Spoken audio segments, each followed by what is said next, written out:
Hola, peques lindos, ¿cómo están? Hoy de nuevo nos encontramos en nuestra clase virtual Navegando por la Historia.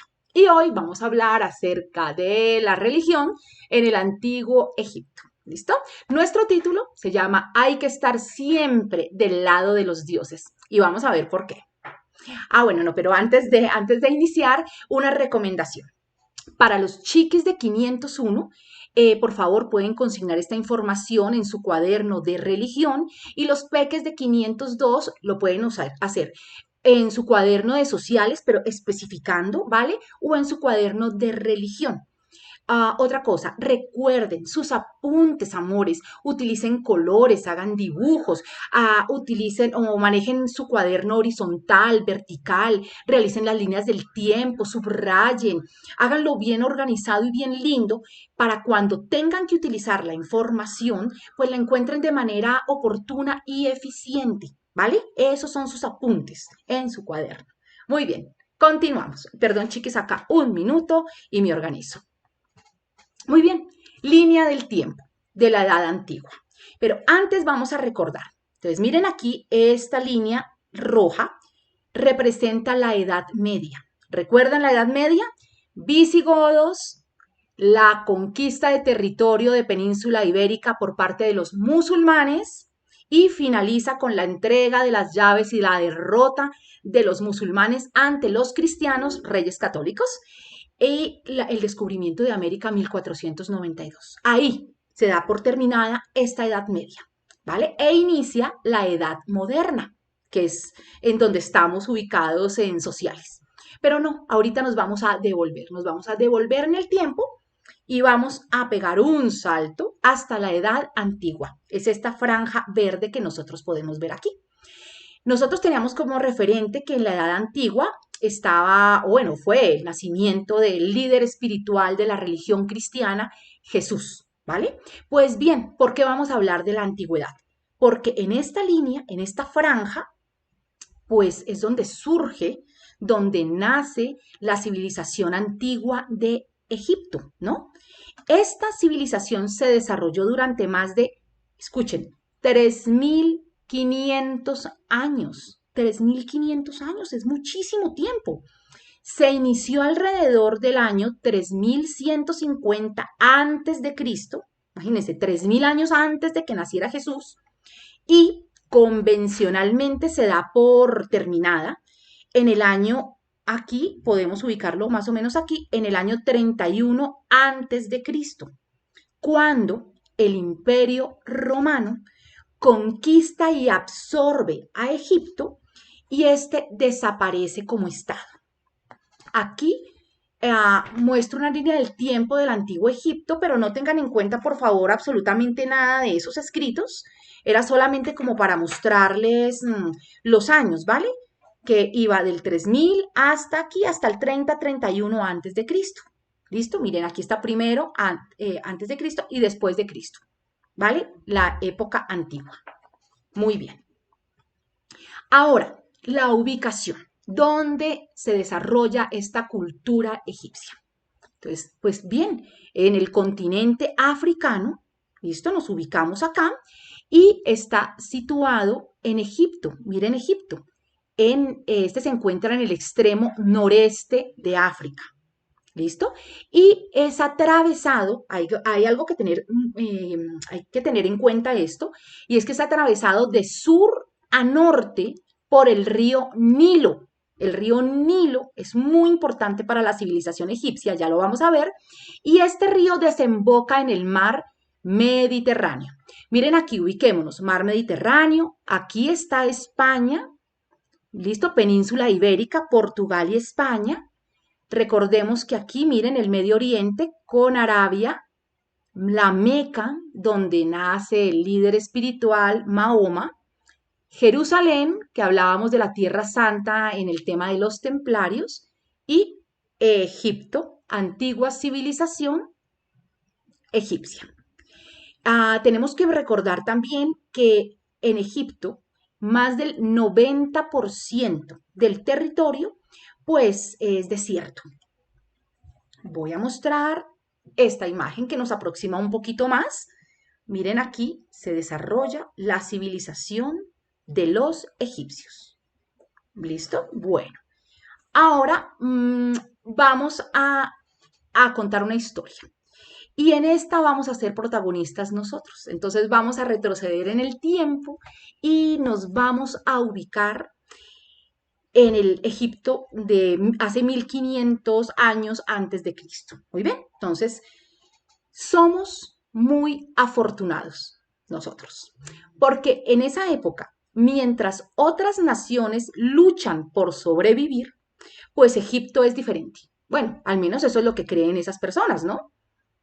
Cada año, como por arte de magia, el río Nilo, miren aquí, el río Nilo se desborda, cubre el desierto, sus aguas cubren el desierto e inunda el suelo fértil de su ribera. Sin él, pues nada crecería y la gente moriría de hambre. Entonces las cosechas son prósperas, hay alimento, hay comida.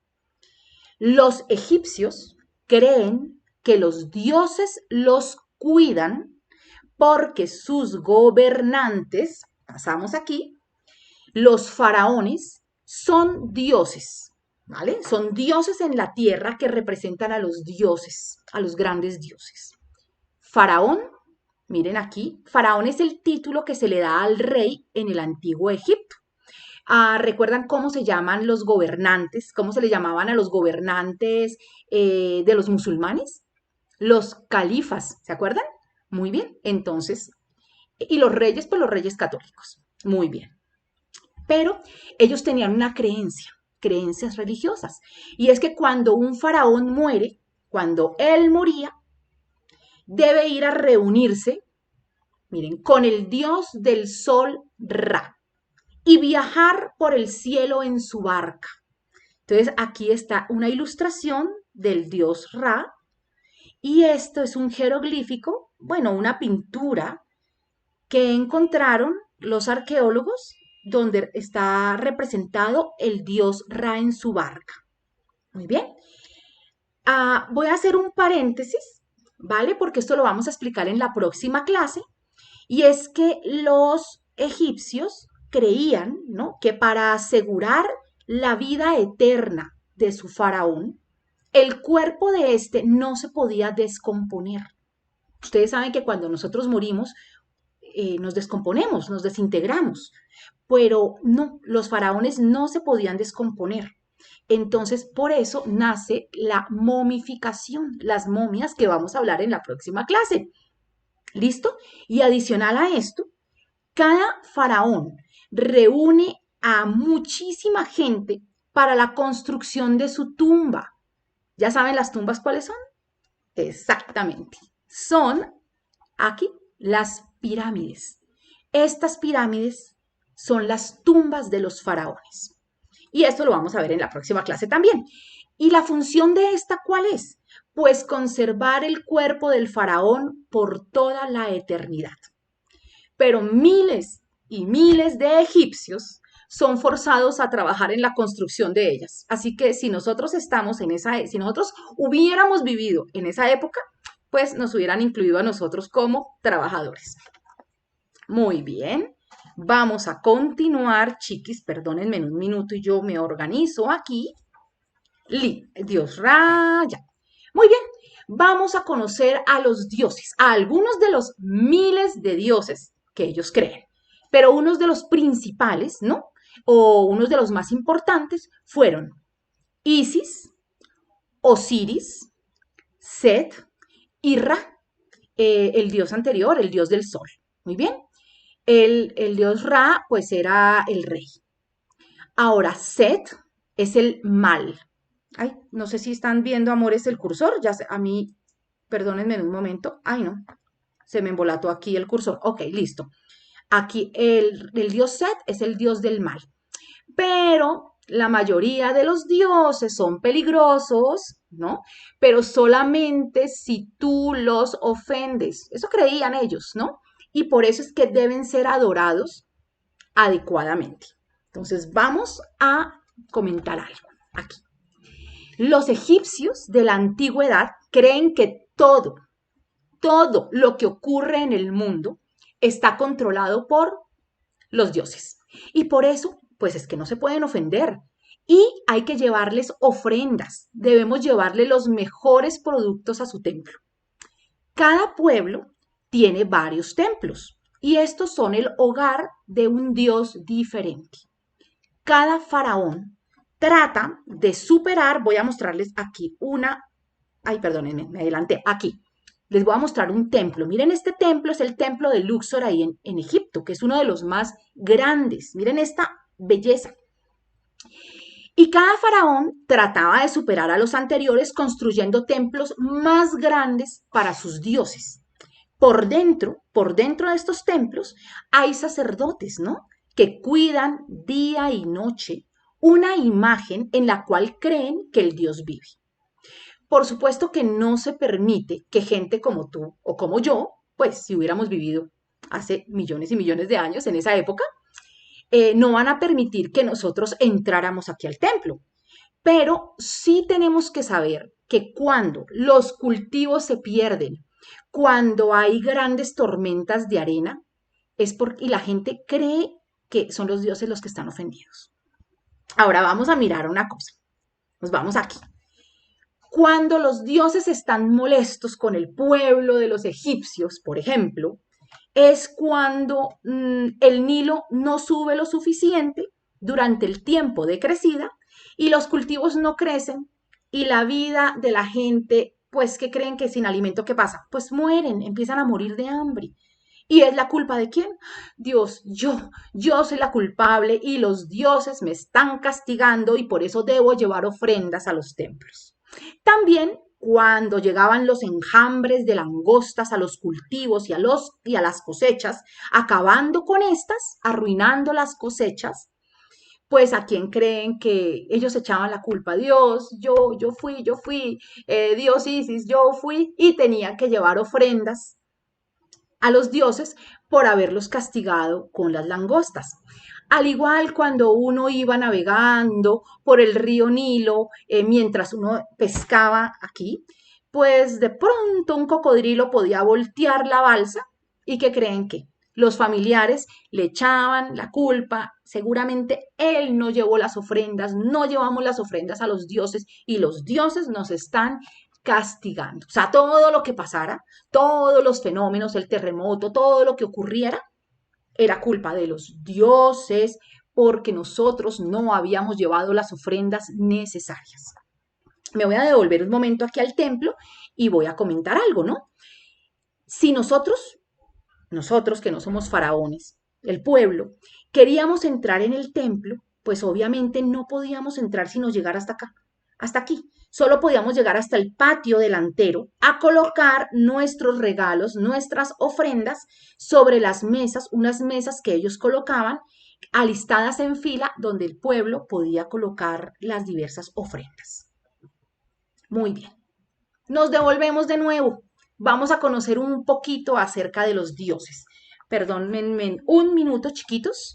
Aquí. Les voy a contar el mito de los dioses de Isis y Osiris, ¿no? Aquí en este mito se encierra la esencia de la religión y de la espiritualidad de los antiguos egipcios, ¿no? Estos mitos nacen o se inscriben en una compleja cosmogonía. ¿Qué es la cosmogonía, no? Entonces, recuerden que el hombre, cuando no puede explicar algún fenómeno natural, cuando no puede explicar el origen del universo, pues entonces se inventan narraciones míticas que pretenden dar respuesta a esto, contrario a lo que ocurre hoy en día, que pues obviamente nos ofrecen las teorías científicas. Las teorías científicas son las que explican todos los fenómenos, pero en aquella época, en épocas antiguas, pues obviamente los dioses representan las fuerzas de la naturaleza que condicionan las vidas o nuestras vidas, las vidas de las personas. Muy bien, entonces continuamos con el mito. Aquí los egipcios tratan de explicar con este mito el origen del universo, ¿no? Entonces, miremos los dioses. Isis y Osiris eran hijos del dios de la tierra y la diosa del cielo, Geb y Nut, respectivamente creados por el dios primordial del universo, Atum. Entonces, hasta ahí. Ellos dos, Isis y Osiris, formaban una pareja y tenían otros dos hermanos que también estaban casados. Era Set y Neftis. Neftis no aparece acá. Y Neftis. Pues bien, esta es una historia trágica, como siempre, todos los mitos son a veces, algunos son trágicos. Nace de la rivalidad entre dos hermanos varones. ¿Quién creen? Osiris y Set. ¿Y por qué? ¿Por qué nace esta rivalidad? Pues resulta que el primer dios, Osiris, era el dios de la región fértil, es decir, del valle del río Nilo. Mientras que, Set era el dios o reinaba en los desiertos y en las montañas. Me imagino las montañas áridas y los desiertos pues también. Y esto pues lo llenaba de envidia, ¿no? Él estaba corroído por la envidia. Así que un día decide hacerle la encerrona a su hermano Osiris y lo introdujo o lo convenció para que él se introdujera en un sarcófago. Y luego lo cerró y lo arrojó a las aguas del río Nilo. La esposa de Set, Neftis, alertó de inmediato a Isis. Miren aquí a Isis, a la compañera de Osiris, ¿no? Quien logró rescatar el cadáver, logró rescatar el ataúd. Pero Set se apoderó de nuevo de este y adivinen qué hizo. Lo partió en 14 pedazos y lo repartió por todo Egipto. Bueno, pero aquí no termina el mito. Resulta que Isis, su compañera, su esposa, logra recuperar todos los pedazos y conciben un hijo llamado Horus, quien vengaría a su padre Osiris derrotando al dios Set. Fíjense en que siempre hablamos de envidia, de venganza, de guerras, desde tiempos remotos, ¿vale?